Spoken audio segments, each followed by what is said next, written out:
Hi friends, good morning అండి. ఇవాళ అయితే నేను ఇల్లు అయితే చూపిస్తున్నాను. ఇంట్లో రెంట్కి ఉన్న వాళ్ళైతే ఖాళీ చేశారు. ఖాళీ చేసిన తర్వాత నేను ఇది క్లీన్ చేయించడానికి వేరే వాళ్ళని అడిగితే ₹1000 అడిగారు క్లీన్ చేసేదానికి. ₹1000 కావాలంటే ఎన్ని బ్లౌజులు అయితే స్టిచ్ చేసుకోవాలి, నేను ఎన్ని బట్టలు కుడితే ₹1000 వస్తుంది, ఎందుకులే అనేసి నేనే రోజు కొంచెం కొంచెం క్లీన్ అయితే చేసుకున్నాను. ఇకైతే వేరే వాళ్ళు రెంట్కి చేరడం కోసం అయితే వచ్చి అడిగారు. ఇవాళ అయితే ఇల్లంతా ఈ బూజులన్నీ దులిపేసి ఈ చెత్త అంతా క్లీన్ చేసి ఇల్లు అయితే కడిగేసేయాలి.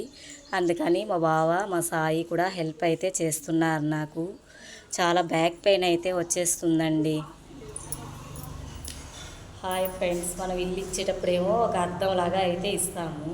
ఖాళీ చేసినప్పుడు ఏమంటే ఒక చెత్త కుప్పలాగా చేస్తారు. ఇల్లుని నీట్గా ఎందుకు ఉంచుకోరో నాకైతే అర్థమే కాదు ఫ్రెండ్స్. అసలు ఇప్పుడు చూడండి, వాళ్ళైతే ఇల్లు క్లీన్ చేయడమే సరిపోతుంది. మా సాయి మా బావ అయితే నాకు హెల్ప్ అయితే చేస్తున్నారండి. చూడండి ఎలా చేసేసారో. Okay friends, bye. ఇవాళ చాలా పని ఉంది.